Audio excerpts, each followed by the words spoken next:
Dear viewer, good evening and welcome to Current Issue. With me tonight, the Executive Director of the Arab American Civil Rights League, Mariam Charara. Mariam, welcome to MEA. Well, thank you so much for having me today. Sure. Talk about ACRL, and there is a lot of activities, if it's in Michigan or nationwide, and even international. But before we go to all that, let's talk about ACRL. When it's established and why it was established. Right.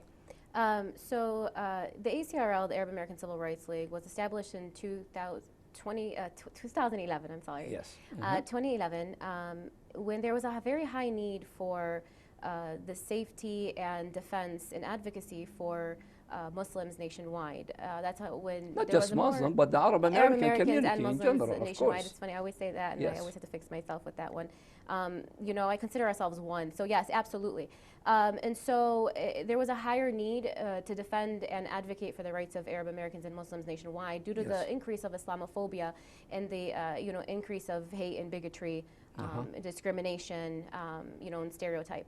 And so this organization is primarily in Dearborn, Michigan, but we serve. And of course, my friend Nabi Hayat, he is the one who established this organization. Absolutely. Our founder Nabi Hayat has established this organization based on the high need of an advocacy group, a prominent advocacy group to bring attention nationwide and be a resource center to advocate for again Arab Americans, Muslims. And encourage people to educate themselves, and that's where we come into play. Where we are a force with a dynamic board behind us, of a lot of experience in advocacy, human rights, and different fields. And so the dynamic force is all about bringing attention worldwide on important aspects and important issues that are happening. Yes. And that's a huge responsibility behind the Arab American Civil Rights League and what we do. Also, although you are in Dearborn, but your effect is nationwide, even international today. Let's talk before we go, and you did a great job of bringing the Palestinian American from Gaza, what they work, but we're gonna come to that. But let's talk about what activities that day-to-day ACRL do, the Arab American Civil Rights League. I know you have called the attorneys. I know you have a lot of people come to you, ask you for advice, bring in the complaint and all that. Tell me more. Yeah. The day-to-day would look like a conversation with community members or constituents all over the world. You hear people calling us all the time, and we have consultations. I do a thorough consultation to see if there is indeed a case scenario in which we're able to assist with or advocate or connect the dot somewhere. And so then if there's potential legal representation or any kind of consultation that may need direction, we want to ensure that, number one, that we're advocating for the person that comes in, whether it be making a phone call for them or whether it be getting more information. And so we have a team of attorneys in which are available before to the answer attorney, questions. do you work with other organizations so people they know? Yes, we work with organizations, community, local, national, within the and Arab federal. American and outside the Arab American too? Arab American, outside Arab more. Americans. That's important. Yes. We really have to continue to be allies in partnership with other ethnic minorities, entities, ethnic minorities, Yes. other agencies, local, federal, national. It's all about having that collaboration. To seek results isn't just staying internal; it's expanding externally, and it means being more diverse and unified and more culturally competent to be able to not just connect the dots but work together, because the answer is there. It's just now how do we work together to create a resource center, to create a safe place for people to get answers, to help them, to educate them, to promote diversity, to promote inclusion, and to ensure justice. And justice isn't just for one population. Absolutely. Justice is for all. And you know what, Mariam? All the ethnic minority, they face the same issue. If it's culture or discrimination or the way they act, because community at large, they don't know. They're naive about other culture.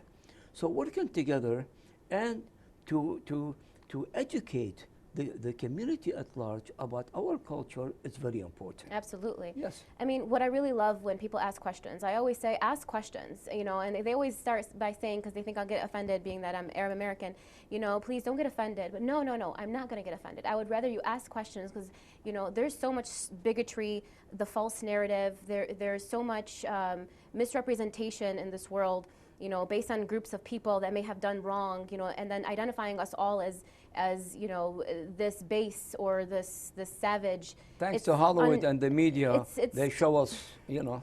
So in order to change that narrative, we have to work together so people can learn about us. At this point now, like people are like they're thankful, they're appreciative when people come in and teach a little bit more about our heritage and our culture, teach about the representation and what it entails, because you know, minorities from all corners are being misrepresented, are being, you know, this vulnerable population that is in dire need of support, and the only way to do that is to work together. Absolutely. And you know what?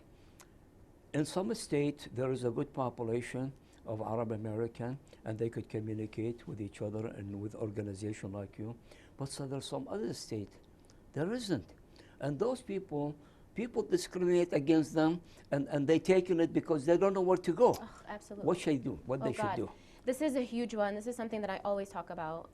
And so it feels so good to get a call from, like, you know, California, or to get a call from, like, Florida, Nashville, or to get a Colorado, call from, please, there is we've no... gotten all. We've gotten many. Nebraska, which is, you know... That's good because we're getting out there. So imagine getting out there more, right? I've had a lot of people say, oh my goodness, I did not know this organization existed. This is wonderful. So, you know, to have support, we need to continue to spread that knowledge amongst one another, and not just in our community, not just Arab Americans, not just Muslims. It's amongst our community, so it can get abroad. And you know, I think that there could be more collaborations. I'm in positive belief that there could be more collaboration and unity if we actually work together and we actually you know, connect with one another. Absolutely. Who should they? Can you put me a phone number or a website that they could go visit so they could reach you? Absolutely. They can call the Arab American Civil Rights League's office, which is 313-633-0231. And we're going to put that on the screen? Yes, sure, okay. Absolutely. A website that they could go visit? www.acrlmish.org. Yes, okay. And you have the option to see a lot of work that we've, you know, done. There's content available, there's highlights. You get to know a little bit more about the board, you know, and there's options to donate and just to be a part of the cause and to learn more. Absolutely. You have once a month you do, or once a week, ask the attorneys, and a lot of questions about immigration. And as I mentioned again, there is people they cannot reach or they cannot afford attorneys and all that. Yeah. So you are the best to call. Yeah. You know, you do that? Absolutely. Okay. You know, it's all about word of mouth. When you help one person and then somebody else has a problem, they're going to more likely, you know, reach out and say, hey, ACRL assisted me, why don't you call? And that's exactly what's happening. And that's why I'm proud to say we're getting calls from all over the nation. Great. And now it's becoming international. Great. And so this is good. That means they found safety. They found a place that can connect them, a resource hub. Because if we're not able to help you, we're going to ensure that you are connected to help you. But yes, absolutely, that's very important. And so it's about spreading the knowledge. Yes. When the war in Gaza started, of course, the community here are feeling the suffering of the Palestinian, of the Syrian, of the Iraqi throughout tens of years. But what happened in Gaza, what happened a year and a half, 7 months ago, 8 months ago, what Hamas did to innocent people was wrong. But again, what Netanyahu doing to the children and to women, that's a crime. Yeah. That's a crime against humanity. And you guys took the stage. Tell me how you work with other organizations, with other attorneys to organize to help the people of Gaza and what you did for them. Sure, absolutely. We started a huge initiative and it became national, and to find out other national entities, organizations are doing a very similar effort. Great, we all to have work together. Wonderful, absolutely. We all have different strategies, but it's about, we're going to find the best strategy by, number one, uniting and collaborating, in which we have. Yes. We have other organizations nationwide in which we do meetings and we keep each other updated. We have attorneys and pro bono attorneys, not just here but nationwide. Just ACRL alone has built a serve list of over 115 pro bono attorneys nationwide that are willing to Great. put in the work for families that are in need. And so there's a high need now to assist American Palestinian families. Yes, who are stuck in Gaza. That are currently here in the United States, United States Oh, citizens I see, that yeah. are suffering, that Yes. need their family to seek safety. Yes. And their only way, and they're desperate. They're desperate for any measure. They're Absolutely. desperate for any The safety relative and a mechanism. friend are good slaggers. Listen, you're Yeah. talking about United States citizens Yeah. that are neurosurgeons, that are doctors, that are officers, Yes. that our community members, businessmen that are voting, that are doing everything the right way. And Yes. so if there's a pathway that's open for us, we need to really push hard, ensuring that we have a safe pathway so we can make sure that our United States citizens aren't suffering anymore. They have some kind of, comfort. Because imagine, how can a person go to their job and give their all, protect and serve our community and our nation, if they're thinking about when is the last day for my family members and if they are going to live the last day. Yes. There their, is their a- relative and their friend back So, there. so Yeah. yes, there's a lot And of connection. honestly, you and other organization, and of course, I'm a proud member of the board of the ACRL. You and other organization did a good job, okay?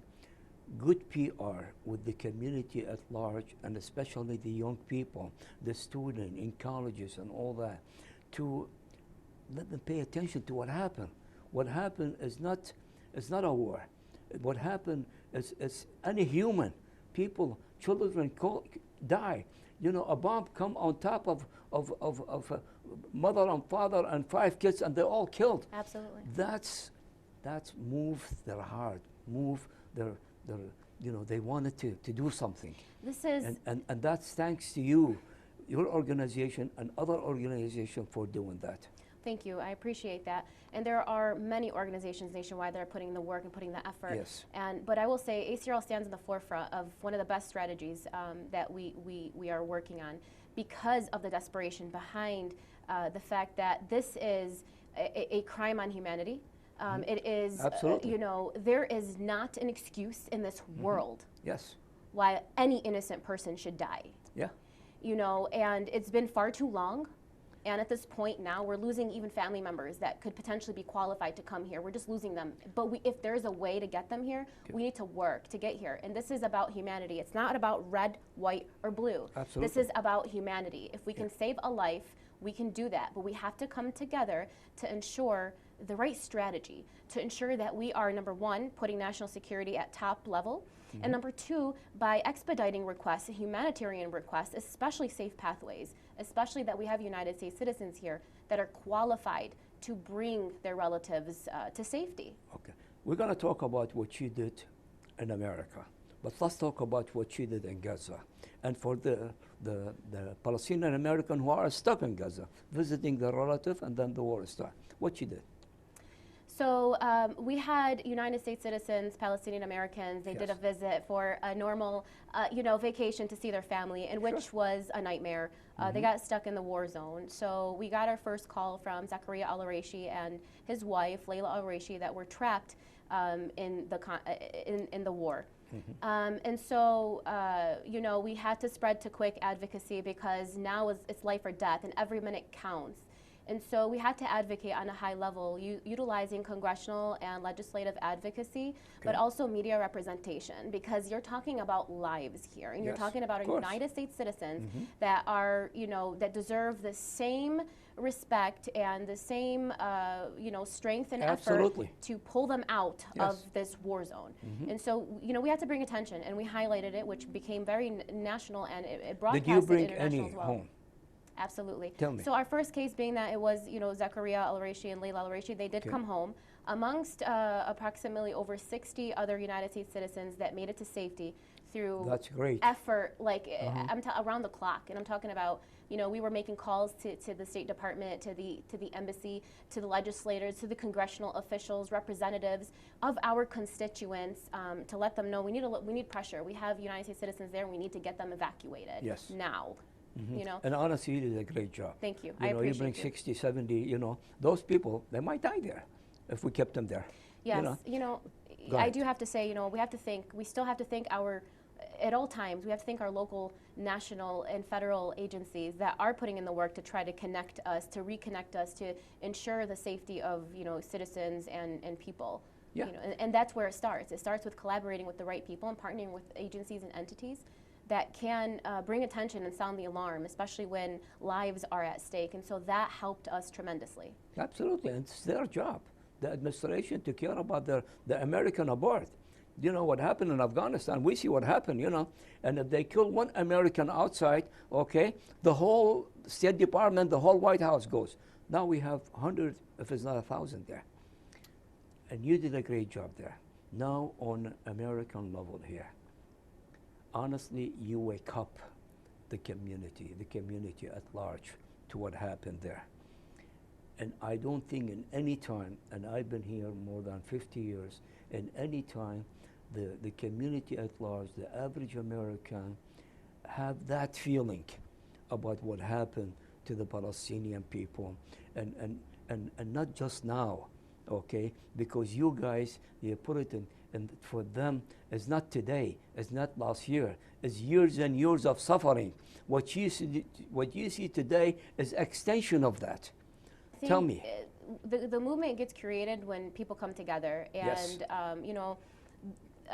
There's other organizations and other efforts that led different missions and different important events in order to showcase how desperate we are about answers. Yes. And so, sometimes that entails having to connect and reconnect several different ways.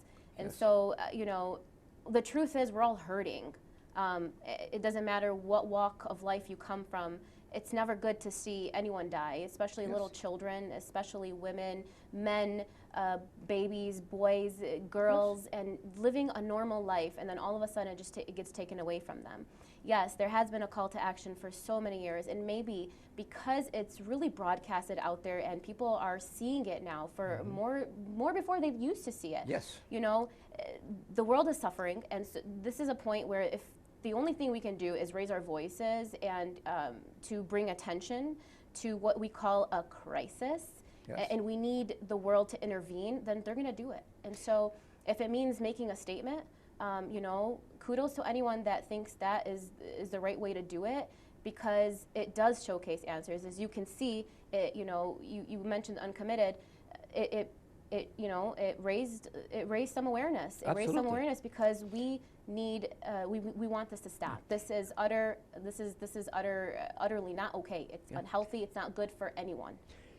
Mariam, the community families at large, they have good people, they have passion, and when they see something, people suffering, and people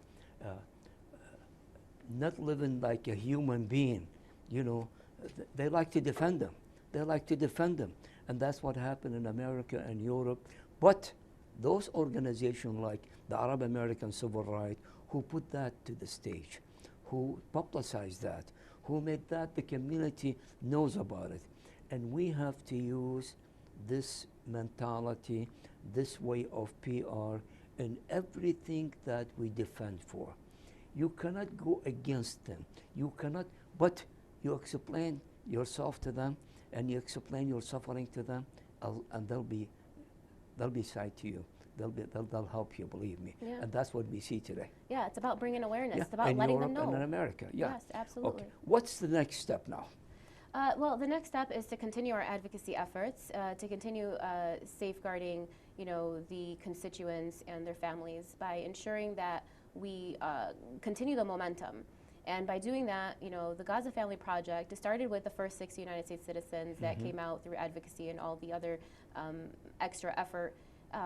We have moved into phase 2, in which we are working on filing humanitarian parole applications under USCIS, which is a wonderful initiative, but we need to add urgency. And so we have onboarded pro bono attorneys that have been connected with clients. We have a good caseload, about 35 families now of United States citizen sponsors that are willing to bring their relatives. So we are pushing on that front to ensure applications are complete, to ensure that we are getting them in, but we need the help of our government to expedite, because every second is life and death, and every second is like its last. We're getting calls from attorneys saying that, updating us, the situation's getting worse. So we are, utilizing congressional advocacy. We went to DC not too long ago, and we went to our congressional officials, the constituents' jurisdiction, congressional officials and representatives. We also spoke to other individuals there that helped us, bring more answers to the table. But we have to keep the pressure. We have to keep the pressure, and we have to stay on the same page. Because if it's not, the government, they will relax. Absolutely. In America, they said, if you don't raise your voice, nobody will hear you. Yeah. We have to keep that voice absolutely up all the time. And most importantly, we have to hear from our family members. We have to hear from our clients that come in, because they're hearing what's happening. They're seeing it, on the forefront. And so we make sure to, document. We make sure to ensure that we have safety. We, checking in on their well-being, and just kind of letting them know, look, I know it's a process, but we're working on it. So we want to continue to safeguard our United States citizen families and their relatives that are qualified. And we want to gain that momentum on doing resources, on bringing more attention so we can create safety mechanisms and safer pathways. We just need answers. We need an executive action that's going to allow a program to open up. I'm hearing good things, hopefully in the works. But again, it just needs more effort, like you said, and we got to keep the momentum going, because with that pressure, they're more, it's more inclined to do something. Yes, all that, and we don't have no funding from no government in the Middle East. They spending billions of dollars for their things that doesn't make any good to the people. And we see in other countries like Italian, and they have their own lobby funded by their countries. We don't see that here. How you survive? How you survive? You have the board, and they put hours and hours of work. You put hours and hours of work. How you survive? Yeah. It's, community donations from our organizations, Tell me how. Our local and you're organizations. speaking now to over probably 5 to 6 million nationwide. We have over 200,000 daily watchers, and we broadcast in every state in the nation. That's wonderful. Give me a message on what they should do. There's a lot of people, they want to help, and they see all that, and they see organization like you doing all that good work, and they want to help you. They want to donate. They want to send. How they do that? I encourage one to learn more about what the Arab American Civil Rights League is. Very diverse organization with diverse elite board members. They have done a lot of good work in our community. And what we ask is, of course, is to show support, so we're able to continue. I know they support, Sure. But we need money. Yeah.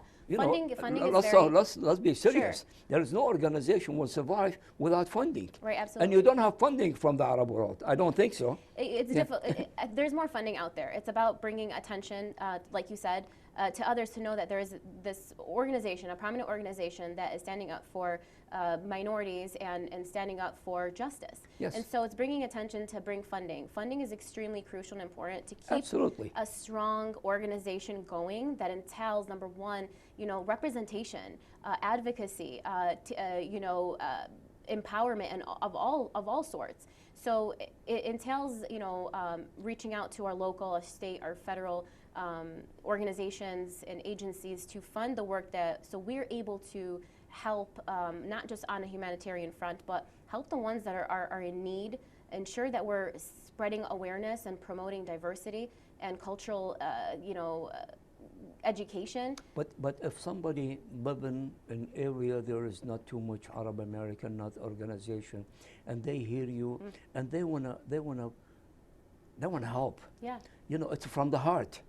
They like to give 100, 500, 1,000. Those people are defending our right, are helping our people back there.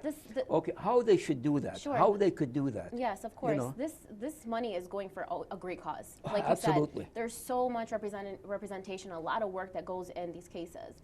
So it's about funding it. It's about bringing attention to donate, sending how they could donations donate to the Arab American Civil Rights League, mailing checks, contacting us, setting up appointments with us. There's an option to donate online. easily. Can they go to your website? And we're going to put the website, Yes, you know. they can Can donate they go online and donate on the website. there? Yes. Okay. There is an option. There's a portal. You do donate through the portal to ACRL. And we acknowledge any donations, and we get donations all the time. We Good. get random donations here and there, which is really wonderful, like random donations from the community because they're seeing the work we're doing. But imagine promoting that on the national front. You know, so in order to keep the team, in order to grow, in order to expand, in order to be able to leverage our services nationwide more collectively, we need the funding. Give me a minute or two. I know you are deep involved. I sit on the board of the Arab American Civil Rights League, and you are doing work, noble work, honestly. You doing work, it's worth probably 15 times what they pay you. Let's put it this way, okay? With all your involvement, give me a 2-minute message to the Arab American, Middle Eastern American, not just in Michigan, nationwide, what they should do. You know, it's about collaboration and unity. It's about bringing awareness, and it's about coming together to ensure that we share a similar message of humanity and justice. And to do that, we have to ensure that we are being honest, that truthful, we're bringing light to important issues, and to make sure that we collaborate and collectively on a more greater front. And I encourage people that are working on similar strategies and working on similar, you know, situations, events to come together. And there is a place for safety. There is a place that you can call for guidance. There is a place that will connect you with others if we're not able to. It's, you know, it's not turning a blind eye. That, you know, accepts you where you're at. And so I think that's kind of what we have to do. We have to welcome people with open arms of all walks of life, because that's how you make it. That's how you proceed. That's how you grow. That's how you expand. That's how you know, bring attention, not just our local front, but like you said, a national level. And I think the Arab American Civil Rights League has really been putting in the work. And I'm proud to say that, you know, the lines can go on and, you know, people can call, but it's good to see that people are hearing more about an organization that's there for the people and stands up for the people. Absolutely. And I commend you, honestly. I commend you for the work you're doing for the civil rights. And thank you so much on behalf of the whole community. I appreciate you. Thank you. Thank you. Dear viewer, that was my interview with Mariam Charara, Executive Director of the Arab American Civil Rights League. And I mentioned I'm very proud to be a member of the organization. And this organization doing a great job defending the right of the Arab American, Middle Eastern America in United States, and what happened in Gaza and their movement in Gaza, and honestly the movement they create within the American community. And you see the administration, you know, you see everywhere in colleges and all that, thousands of young people defending the right of people in Gaza more than the Arab American. And please support them. Money is important, and please they need fund, they need to work, and they need to hire more people. So I encourage you to support them financially, and you know, we're gonna put the website. You could visit the website, you could give them a call, you could donate, and you know what, the work they doing on behalf of all of us. So we need all of you to get involved in this. All of you to get involved in this. Please do. Thanks for watching, and good night.